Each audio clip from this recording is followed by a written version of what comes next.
And this afternoon, Minority in Parliament is releasing more footages pointing to a possible military brutality of some Ghanaians believed to be engaging in illegal mining, popularly referred to as galamsey. In the footage cited by Joy News, some persons are seen on the mining concession rolling in the mud, supposedly on the orders of some military officers on site. The members of parliament claim that this is an indication that government's fight against galamsey is disproportionately discriminating against Ghanaian citizens. Now, according to the ranking member on the Mines and Energy Committee, John Jinapo, some galamseyers and their operators and assigns who were arrested on a concession belonging to Anglo-Gold Ashanti were tortured and brutalized without having been taken through due legal process. There have been reports on the treatment meted out to suspected illegal miners who were arrested on the premises of Anglo-Gold Ashanti, a mining company in Obuasi, by military officers. We are well informed that on the 15th of July, the military arrested some suspected illegal miners on the Anglo-Gold field and subjected them to torture, inhumane treatment, abuse of their human rights, amongst others.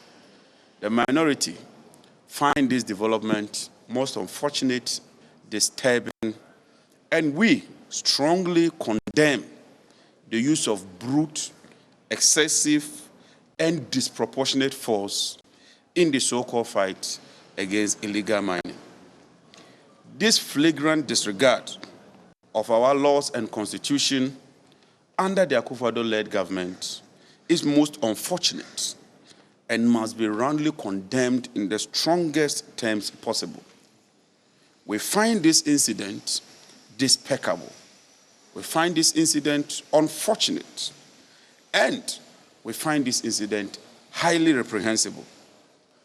Even more disturbing is the fact that the Akufo-Addo-led government has remained mute following this incident. This is a heinous crime meted out to ordinary Ghanaians. You and I would agree that the level of unemployment is at an all-time high. And so even as we claim that we are fighting against illegal mining, it ought to be done in accordance with law. We would not countenance any attempt by this government using military force to brutalize, maltreat, and subject ordinary Ghanaians to inhumane treatment. Even as they do this, they have turned a blind eye to foreigners. Whilst they are chasing Ghanaians, pursuing Ghanaians, and brutalizing the ordinary Ghanaian, foreigners are always being treated with kid gloves. And in some instances, the law is compromised to favor these foreigners when they fall foul within the laws as far as the mining sector is concerned. Ladies and gentlemen of the press, you will recall the infamous incident involving a Chinese galamsey queen known as Aisha Wang. Following her arrest for her involvement in illegal mining, rather than prosecuting her to serve as a deterrent to others, the state unilaterally and surprisingly discontinued the case in court on a very flimsy and baseless excuse, as was said by Mr. Osafo-Maafo, that Ghana stood to have economic gains from releasing the suspects. This clearly demonstrates the double standard being practiced by the Akufo-Addo-Bawumia-led government. The minority therefore wish to call on government, particularly the Minister for Defense, the Minister for Interior, and the Minister for Lands and Natural Resources, to, as a matter of urgency, constitute an impartial, credible investigation into this dastardly act, and whoever is found culpable must face the full rigors of the law. Ghana is governed by the Constitution, we are governed by the rule of law, and the minority would not sit unconcerned for some few people to mishandle and demean the very basic rights of the ordinary Ghanaian. Well, so will there be a need for a probe into the claims by the minority side of the House? Joining me now is Dr. Adam Muna, security analyst. He understands a lot of these matters, joins us now via Zoom. I'm grateful, sir, for your time. Just before we get into that, I also need to point out that Abdul Razak, Communications Director of the Small Scale Miners Association of Ghana, will be joining us shortly. They are engaged in a meeting as we speak. We'll get more of the fallouts from that meeting for you. But first off, let me bring you Dr. Bona on this. You've heard the minorities' claim on this, and I'm sure that by now you've seen the videos and footages for yourself. Is there really a need for a probe into this? Well, yes, good afternoon, Blessed, and your viewers. Well, looking at probably the issues that have been raised by the minority in Parliament. If everything the minority in Parliament is raising is anything to go by, then it will be in our own interest to ensure that a probe is, we get a team in place to probe into some of the excesses. And obviously, the activities of illegal miners, we all know the consequences of their activities.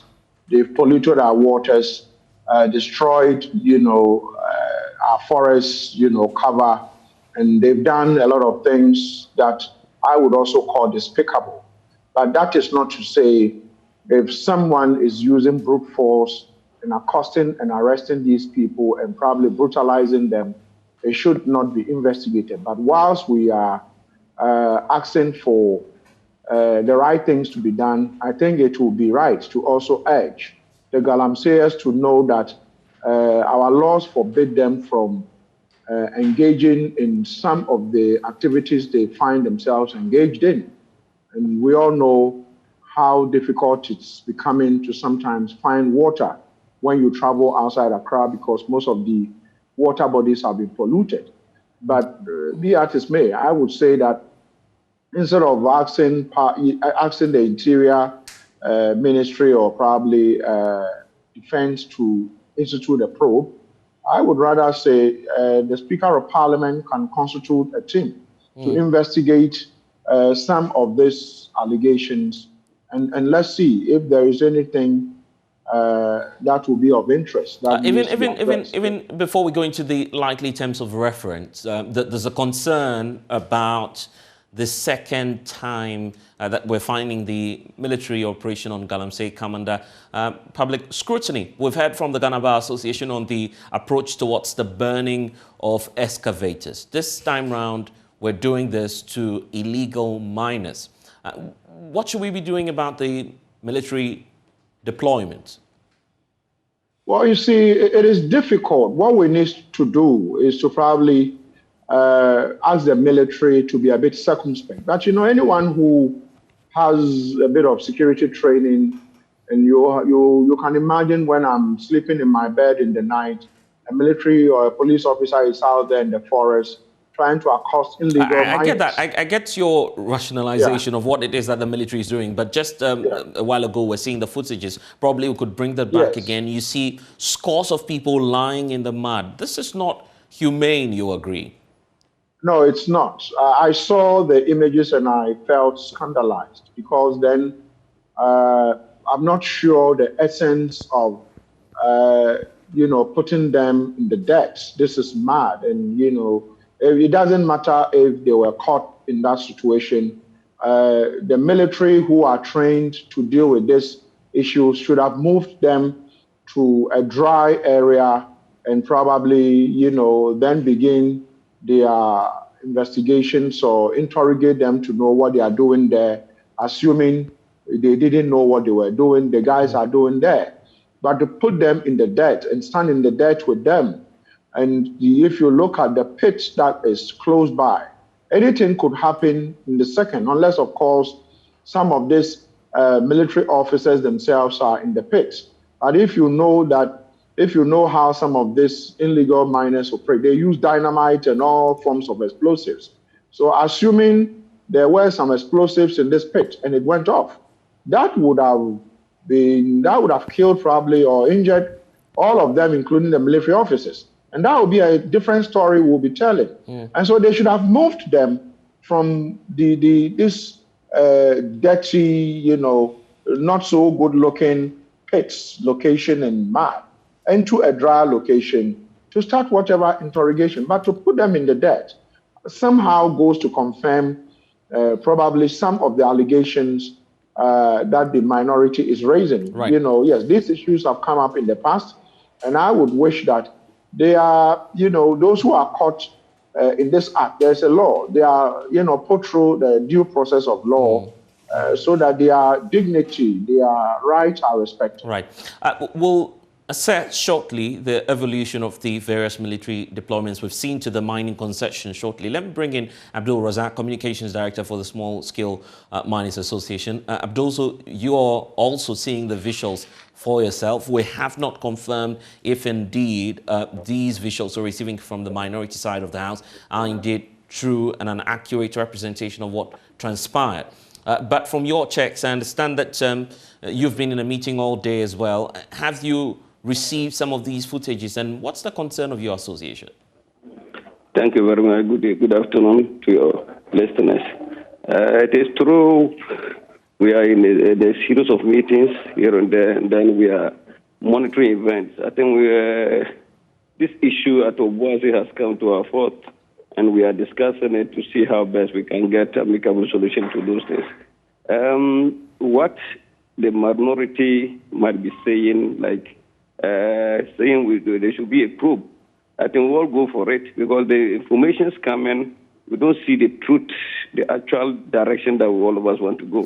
Help us understand this, and that's why I'm interested in your side of the story. I presume that almost every executive member of your group was in that meeting. What official accounts, for instance, are you getting from AngloGold Ashanti or whichever organization is involved in this? And just opposing that to the minority side, who are you tilting towards at this point? Thank you very much. I think, first of all, things must be clear that military brutality, no one is in support of it. It must be condemned and condemned very well. And at the same time, we should see how best this corporal punishment should be reduced in the system. Illegality is also a canker which is disturbing all of us. We, even an association of small-scale miners, are always troubled with this illegality. But notwithstanding, that shouldn't be a yardstick for others to take the law into their own hands to brutalize Ghanaians. Per the information we are getting, because we know that we had some interactions and other things with AngloGold Ashanti some years back, whereby they've even shared off some of their lands to the small-scale miners, whereby we can do the right thing. But the information we are getting, there are these guys who are in Obuasi trying to encroach on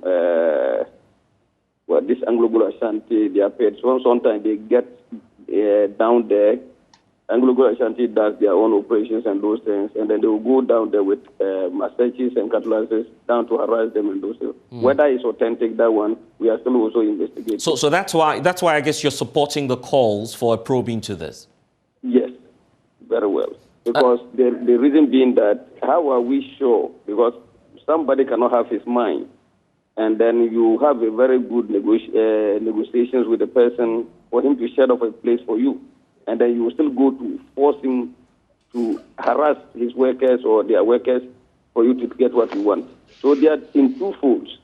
Fighting the galamsey menace with the military, that one is a different thing. But this is an institution or a company whereby the allegation which is coming is that some group of people have gone to harass them, and they also brought the security in there.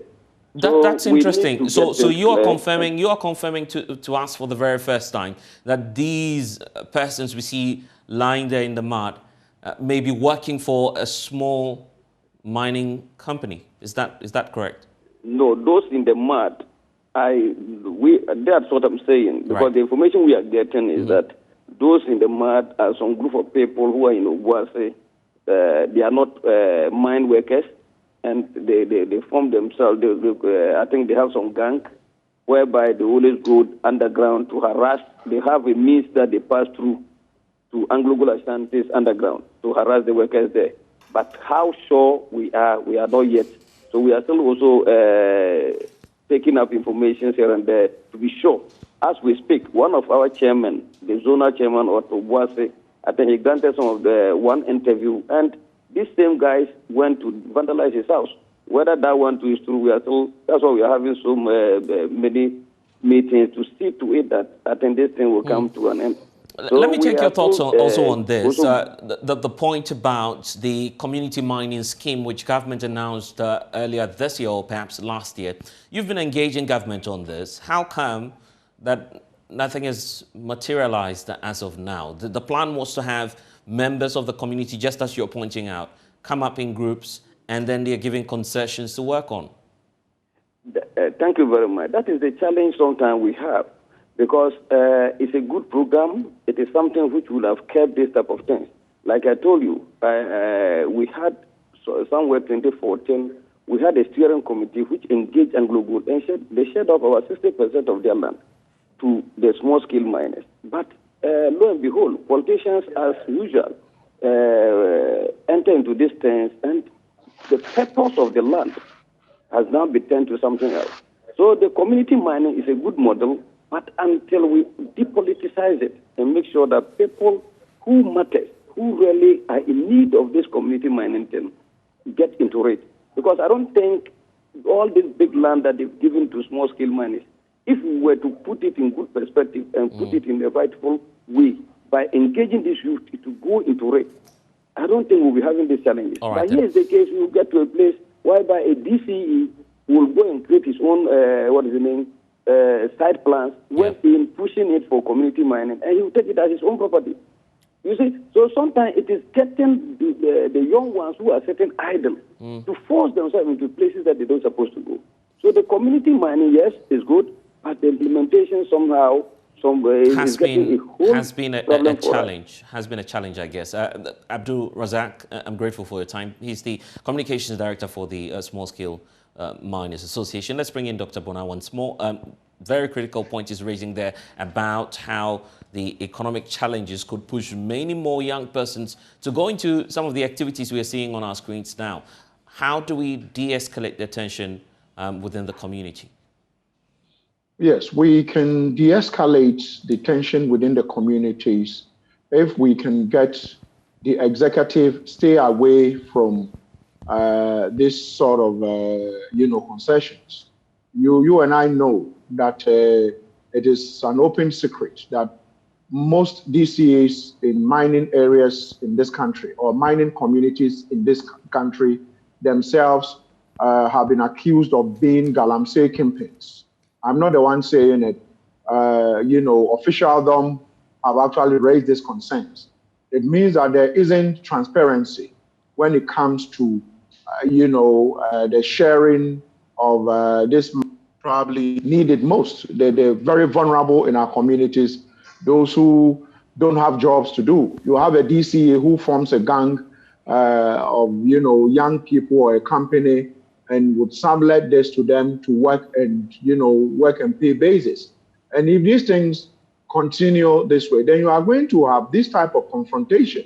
It's become very despicable in most mining communities. And for me, I think that if this is not resolved as soon as possible, the issue of terrorism, terrorism has a direct link to mining, because it's a resource. And so if we are not able to redefine the parameters when it comes to mining, we don't actually even know who these galamseyers are or these miners are. And Ghana, to be specific, has become an illegal mining hub in the whole of West Africa. So you have Nigerians, you have Burkina Faso people, you have Malians, you have Somalians, you have people coming in. Who is checking how these people live? Who is checking who sent them? Who is checking where the gold they get, the minerals they get from, the bottom of the earth, where they sell it? Who is checking how the money is spent? These are things that we should be checking. But so long as those who are heading our, call them the DISEC, the District Security Council, Regional Security Council, the Municipal Security Council heads themselves, are the people who have awarded to themselves these mining concessions. Then bless it. I'm telling you that we are fighting a losing battle. The military will go in 10 times, and the people will come 10 times. And so for me, let's probably crack the whip. But the galamsey campaigns, they know themselves. Yeah. They are within the executive. Most of them are within the. These people which we are seeing in the mud are people who probably were sent there, for all you know, by a certain DC or a certain MC. Dr. Bona, we may not be in a position to confirm that now. But one final question. You know the former local government minister, Hajia, what's her name? She's now the ambassador to the United Kingdom, Hajia Lima. I mean, she admonished our DCs, so you don't have to confirm. But I'm only telling you that if you Google and you see what she told the DCs and the MCs and the local government, officers in this country, that we know you are into galamsey. So I am not the one saying it. There is credible evidence but that some of them have been involved. Just to be safe for now, we need to confirm the videos first of all. But Dr. Bona, one final issue as we wrap up. Is this the time to review the military deployments? Perhaps withdraw all standing forces that we deploy to these galamsey sites? No, I wouldn't say so, because then you see, the chances are that if we are going to withdraw the military, our water those of us in Accra, those of us in big cities, we are going to run out of water. We are not going to get food to eat because they are cutting down cocoa trees, destroying the water bodies. So I would say rather let's look at how to redefine the work they do. But to say withdraw them entirely, I don't support it. I don't support it because then it's going to be free for all. I mean, we are going to be here and probably you already know how difficult it is to survive in this country. And so if they get on to destroy the water bodies and the environment, we are going to probably face more hardship in this country. So I would say the military and the security deployment should remain, but it needs to be defined and refined in a manner that, they would act professionally so that people's dignity and rights will be respected. All right, then. I'm grateful. Dr. Adam Bona, security analyst, joining us on this matter, and also Abdul Razak is the communications director for the Association of Small Scale Miners.